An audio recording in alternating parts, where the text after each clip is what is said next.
पंडित जी ने कहा, उठाओ पत्थर। अपने शिष्य पंडित ज्ञान प्रसाद जी महाराज जी, गोवर्धन गिरिराज जी वाले उड़िया बाबा के शिष्य, और उनके शिष्य ने पत्थर उठाया तो देखकर वो चौंक गए, क्योंकि उसके नीचे दूसरा पत्थर सोने का था। पंडित जी ने कहा, उठाओ पत्थर, ले जाओ सोना, तुमको पैसा चाहिए, तुम्हें पैसा चाहिए, ले जाओ। और ये कह के पंडित जी अपने कमरे में आ गए। आप सोचेंगे ऐसा क्यों हुआ, उन्होंने ऐसा क्यों किया, और सोने का पत्थर कैसे निकला। ये घटना मैं आपको बताती हूँ। जब सन 84 में हम लोग गिरिराज जी में थे और मेरे पिताजी पंडित जी के दोनों समय सत्संग में जाया करते थे, तो वो जो शिष्य हैं उन्होंने ही पिताजी को बताया ये घटना, पंडित जी ने नहीं बताया, ये उन्हीं शिष्य ने बताया। उनका नाम भी मुझे अब दिमाग से उतर रहा है, बहुत साल हो गए, भूल गई। तो उन्होंने बताया कि दरोगा जी, मुझसे एक ऐसी बड़ी गलती हो गई जो मुझे आज तक पंडित जी ने माफ़ नहीं किया। तो पिताजी ने पूछा, ऐसा क्या आपने किया। तो उन्होंने बताया कि पंडित जी पैसा रुपए तो छूते नहीं है, ना लेते हैं। अब वो बस एक टाइम 1 या 1.5 रोटी और जो हल्की सी दाल मूंग की और मिक्स सब्जी जिसमें ना कोई तेल ना मसाला, वही खाते हैं। उसके अलावा उन्हें पैसे तो छूते ही नहीं, ना लेते हैं। और बहुत बड़े बड़े सेठ आते थे उनके यहाँ भोजन के लिए कि पंडित जी की प्रसादी आज हमारे यहाँ सो जाए। और जिस दिन पंडित जी की प्रसादी रहती थी, पंडित जी तो इतना खाते थे, बाकी जो भी लोग आ जाते थे, पूरा भोजन बहुत अच्छे से बनता था, बहुत टेस्टी भोजन बनता था उसमें। और मैंने भी कई बार खाया है। उसमें दाल चावल कढ़ी सब्जी रोटी मीठा रायता पूड़ी कचौड़ी सब बहुत अच्छा भोजन बनता था। उसमें करीब 100-150 रोज़ लोग खाते थे। और वो बड़े बड़े सेठ लोग अपना नंबर लगाए रहते थे, एक दिन उनका भोजन होता था। तो उन्हीं सेठों ने उनसे कहा कि पंडित जी यहाँ धर्मशाला एक कमरे में रहते हैं, अगर एक उनका आश्रम बन जाए तो पंडित जी को एकदम शांत वो मिल जाएगा। यहाँ धर्मशाला है तो लोगों का आना जाना भी बना रहता है। तो उनके शिष्य ने कहा, पंडित जी तो पैसा छूते नहीं है, ना लेते हैं। तो उन्होंने कहा कि एक बार कोशिश करिए, पैसा हम लोग इकट्ठा करके देंगे, लेकिन एक पंडित जी का बन जाए। तो उन्होंने कहा ठीक है, और वो सेठ लोगों ने 1 लाख रुपए उनको दे दिया और बोले कि पंडित जी से आप मौका देख कर बोलिएगा, और जब मौका मिलेगा तो उनको दीजिएगा, तो हम लोग आश्रम बहुत अच्छा बनवाएंगे। और उन्होंने पैसा रख लिया पंडित जी से बिना पूछे। और कुछ दिन बीत गया, मौके की तलाश में वो भी थे कि कब मौका मिले, पंडित जी का मूड देखेंगे तो बोलेंगे।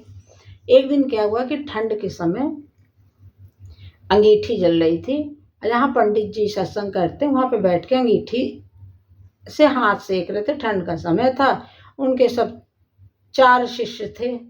तो 4 शिष्य में तो 3 का तो नाम याद है, गोपाल दास बाबा, किशन दास बाबा, रामदास बाबा।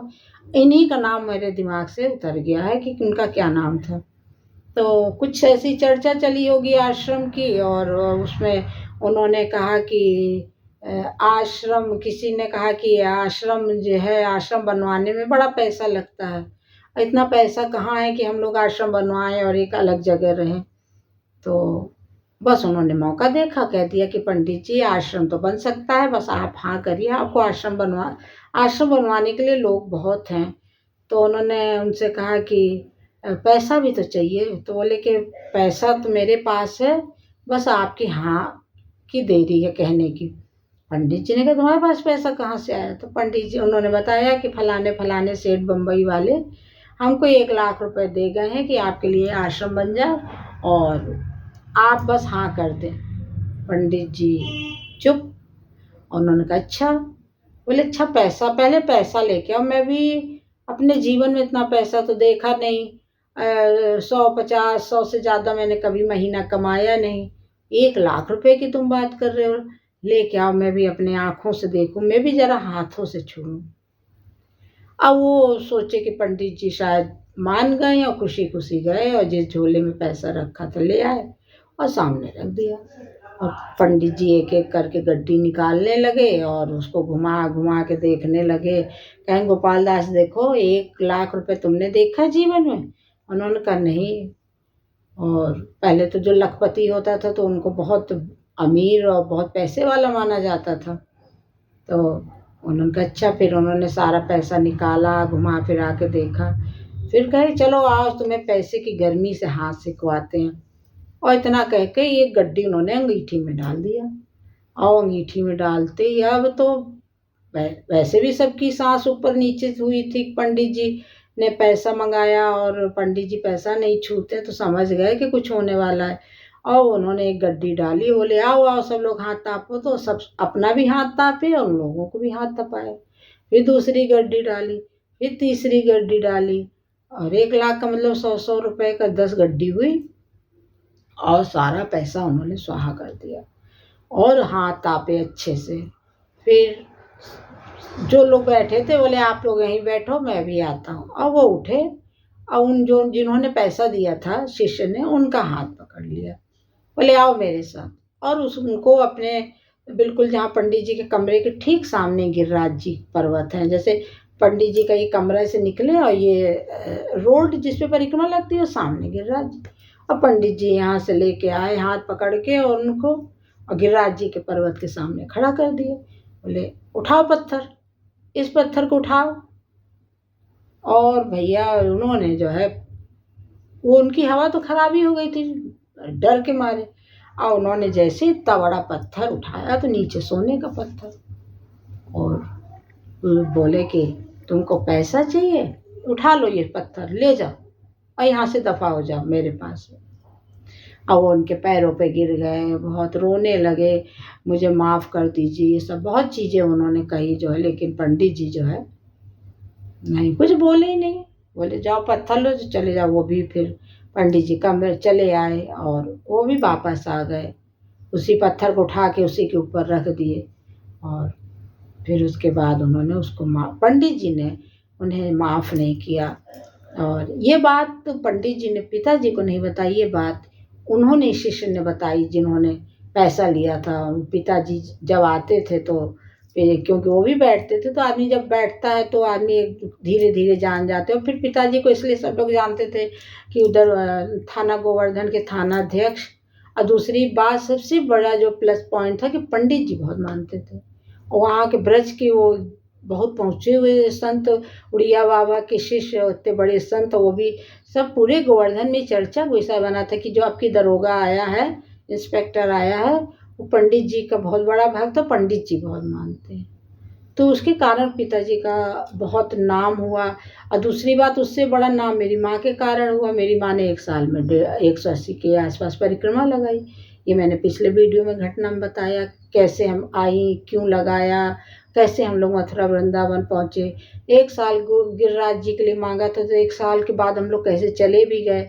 तो ये सब मैंने पिछले वीडियो में डाला है, आप लोग ज़रूर देखिएगा। फिर इस तरह जो वो शिष्य पारे का शिवलिंग बनाते थे, मैंने देखा, मुझे बहुत अच्छे से याद है। उन्होंने इतना छोटा शिवलिंग पापा को दिया था, ग्रे कलर का था, और वो बड़े बड़े भी बनाते थे। लेकिन ये है कि पंडित जी ने उनको अंत समय तक माफ़ नहीं किया। बस वो आते थे, बैठते थे, और वहीं जो धर्मशाला के ऊपर एक बहुत छोटा सा कमरा होगा, 10 बाई 10 का भी नहीं होगा, उससे भी छोटा रहा होगा, उसी में उन्होंने पूरा जीवन बिता दिया।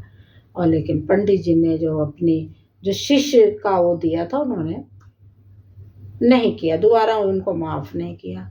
तो ऐसे बड़े संतों का दर्शन मिलना, और बस ये तो ईश्वर की कृपा है। मेरे पिताजी बहुत बड़े सत्संगी हैं, और हम लोगों को खुद ही रात में 1-1 बजे तक बैठा के सत्संग किया करते थे।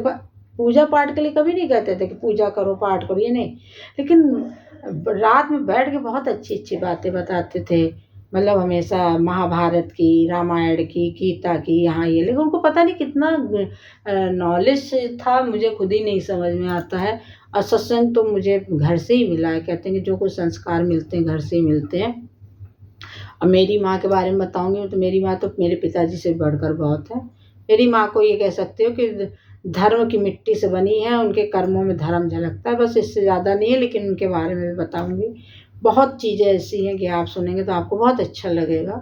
तो इस तरह मैंने जो है पंडित गया प्रसाद जी का 1 साल हम लोग वहाँ रहे, दर्शन किए, और ये कैसी घटना हुई। पंडित जी की और 2-4 बहुत घटना है जो मैं आपको बताऊंगी। और एक बार राधे राधे लिखिए और राधे राधे बोलिए, क्योंकि ब्रज यात्रा है, बिना राधे की राधे राधे बोले तो अधूरा रहेगा। आप लोग कमेंट में सब राधे राधे कहिए। फिर किसी अगले वीडियो में आपसे मुलाकात होगी। जय सिया राम, राधे राधे।